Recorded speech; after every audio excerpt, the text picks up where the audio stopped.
மக்களே மக்களுக்காக மக்களால் நடத்தும் ஆட்சி மக்களாட்சி என்றார் அமெரிக்க முன்னாள் குடியரசுத் தலைவர் திரு ஆப்ரஹாம் லிங்கன்.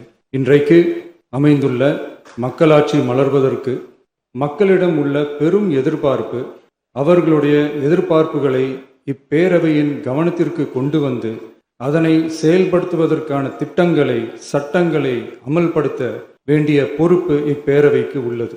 அதிகமான மக்கள் அதிக நன்மைகளை இந்த ஆட்சி காலத்தில் நன்மை பெற்றுள்ளார்கள் என்கிற வகையில் நம்முடைய செயல்பாடுகள் அமைய வேண்டும். இங்கே அனைவரும் சமம்.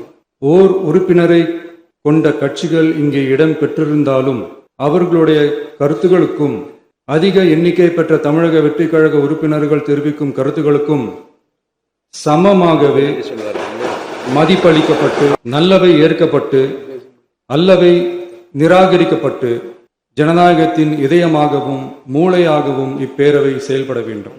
அதற்குரிய வகையில் பெருமை வாய்ந்த வரலாற்று சிறப்பு கொண்ட இப்பேரவையை நடத்தி செல்லும் பண்பை பெற்றுள்ளவரையே தமிழக வெற்றி கழகம் மும்மொழி